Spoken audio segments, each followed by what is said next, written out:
How quickly do we lose presence? We live in distraction. We think focus is the best we can get. We live in distracted mind and distracted emotion, constantly pulled this way and that way and this way and that way, with no resting place in the now. Maybe the now is just too uncomfortable for the self, for the small self, for the distracted one.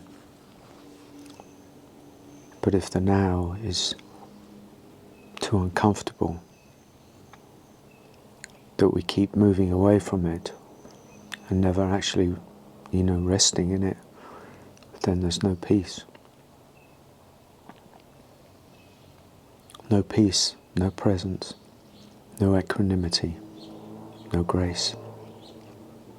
This is a serious thing. It's a serious business. Because being present, being rooted in the now, opens up so many aspects of the human experience, the spiritual experience, but also of the availability to the world. People notice when you're present. It does something to them. It might make them feel uncomfortable, of course. That's not your concern. So how? The biggest question on the spiritual path is not what is it, but how do I? I'm going to make another video about addressing how do I become present? How do I stop being so distracted? The mind is looking for the answer. The mind is looking for the method. The mind is looking for the way. And as long as we are identified with the mind, then we're looking for the way, we're looking for the method. But there is no method and there is no way. There is awareness. The mind needs to be seen. The mechanism of the mind needs to be seen. All of its searching for answers, for methods, for ways, for practices needs to be seen for what it is. And for that, one needs to gently come into the now.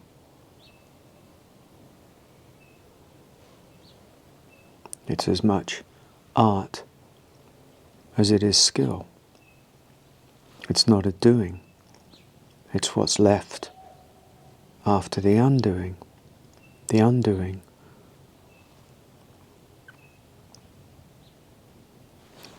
My experience, which is just unique to me, is that it came after a whole journey, long journey, 20 years more, of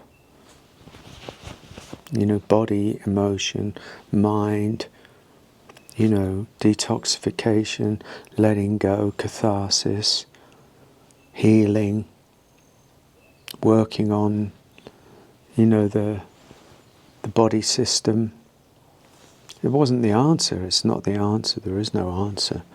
You're looking for answers, you'll never find an answer. Because it's not answer-based.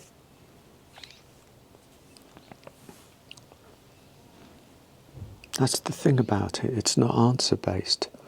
It's not linear in that way. Its presence arises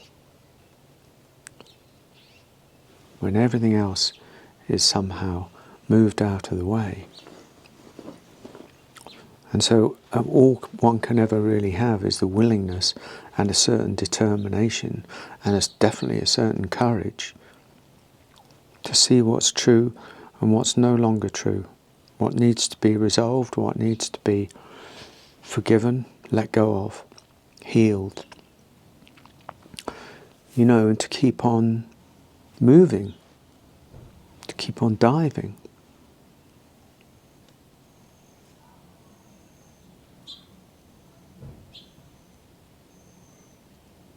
There does have to be a great determination for most. And we're waiting for something, miraculous to happen by accident as an act of God. And that's great. But while that waiting for the miraculous to happen is underway, attend to what needs to be attended to.